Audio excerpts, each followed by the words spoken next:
Halo semuanya, apa kabar? Di pembahasan kita kali ini, kita akan memulai sebuah perjalanan yang luar biasa seru, yaitu menjelajahi Al-Quran. Yuk, kita anggap aja ini sebagai sebuah misi. Misi buat menemukan harta karun yang paling berharga, yaitu petunjuk untuk hidup kita. Coba deh bayangin, seandainya Al-Quran itu adalah sebuah peta harta karun yang super lengkap. Nah, dalam beberapa menit ke depan ini, kita akan sama-sama belajar cara membacanya, biar kita bisa menemukan semua kebaikan yang tersembunyi di dalamnya. Udah siap? Oke, kita mulai ya. Setiap peta harta karun itu kan pasti punya kode-kode rahasia, betul? Nah, sama juga dengan Al-Quran. Untuk bisa membacanya, kita butuh semacam kunci buat membuka kode itu. Dan kunci ini namanya adalah harokat. Jadi, apa sih harokat itu?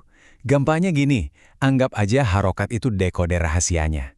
Tanpa harokat, huruf-huruf hijaiyah itu ya diam aja, nggak ada suaranya. Tapi, begitu kita kasih harokat, mereka langsung hidup dan punya bunyi. Yuk, kita kenalan sama kunci-kunci pertama kita. Kunci kita yang pertama namanya fathah.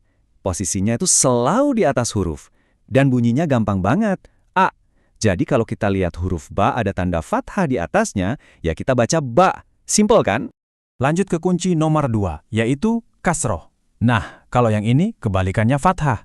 Letaknya ada di bawah huruf. Bunyinya pun beda, yaitu i. Jadi, kalau huruf ba ada tanda ini di bawahnya, kita bacanya bi. Dan kunci dasar yang ketiga adalah dhammah. Bentuknya lucu ya, kayak angka 9 kecil gitu di atas huruf. Bunyinya adalah u. Jadi huruf ba dengan dhammah dibaca bu. Ingat ya 3 suara ajaib ini. A, I, U. Gampang banget. Nah, sekarang giliran kamu nih buat coba.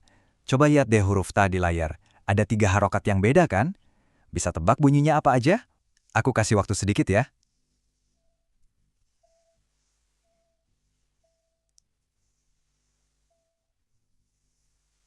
Oke, udah? Yap, benar banget. Bunyinya ta, ti, tu. Wah, kamu hebat, cepat sekali nangkapnya. Oke, keren. Kita udah berhasil ngumpulin 3 kunci dasar. Itu artinya kita udah siap buat membuka peti harta karun kita yang pertama. Wah, ini bakal seru banget. Soalnya di dalamnya itu ada pesan yang sangat luar biasa. Dan harta karun pertama kita adalah surah Al-Ikhlas. Surah ini emang pendek banget, cuma 4 ayat. Tapi jangan salah, pesannya itu wow, dahsyat dan penting banget. Yuk kita buka peti ini bareng-bareng. Nah, ini dia isi harta karunnya, keseluruhan surah Al-Ikhlas. Pesan utamanya itu sederhana, tapi dalam banget maknanya. Allah itu esa atau satu, nggak ada yang lain. Sekarang, ayo kita bedah satu persatu setiap ayatnya, biar lebih paham. Ayat pertama ini langsung to the point. Kul huwallahu ahad. Ini adalah sebuah pernyataan yang paling dasar dan paling kuat.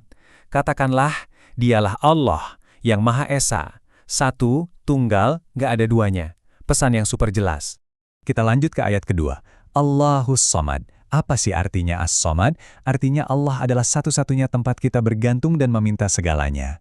Mau kita lagi butuh bantuan, lagi senang, lagi sedih, ya cuma kepadanya kita kembali. Ayat ketiga ini menjelaskan betapa unik dan berbedanya Allah. Lam yalid wa lam yulad. Dia tidak punya anak dan dia juga tidak dilahirkan oleh siapapun. Ini menegaskan kalau Allah itu beda banget dari semua makhluk ciptaannya. Dan ayat terakhir ini menyempurnakan semuanya. Walam yakullahu kufuwan ahad. Nggak ada satupun, entah itu di langit, di bumi, dimanapun, yang bisa setara atau sebanding dengan Allah. Dia itu maha sempurna. Nah, itulah tadi harta karun dari surah Al-Ikhlas. Keren banget kan? Eits, tapi tunggu dulu. Harta karun itu kan nggak cuma buat ditemuin terus disimpan aja, ya kan? Harus kita pakai dong. Jadi, pertanyaannya sekarang gimana cara kita menggunakan petunjuk dari Al-Quran ini supaya kita bisa jadi anak yang hebat? Yuk kita cari tahu. Peta Al-Quran itu nunjukin kita banyak banget jalan menuju kebaikan. Nah, untuk hari ini, kita fokus ke 2 jalan utama dulu yang bisa langsung kita praktekin. Pertama, jadi lebih disiplin. Dan kedua, selalu berbicara yang baik-baik. Yuk kita buka harta karun pertama, disiplin. Anak yang cinta sama Al-Quran itu pasti disiplin. Contohnya gampang kok, bisa kita lihat sehari-hari. Bangun pagi tepat waktu, sholat juga di awal waktu, dan yang paling keren nih, belajar tanpa perlu disuruh-suruh sama orang tua. Nah, itu baru namanya disiplin. Sekarang, kita ke harta karun kedua, dan ini juga penting banget. Al-Quran punya istilah khusus untuk hal ini, namanya qaulum ma'ruf. Artinya apa? Artinya adalah perkataan yang baik, yang sopan. Allah itu senang banget loh sama anak-anak yang bisa menjaga perkataannya. Contohnya dalam hidup kita sehari-hari. Banyak banget. Qaulun ma'ruf itu artinya kita nggak teriak-teriak atau ngebentak orang tua.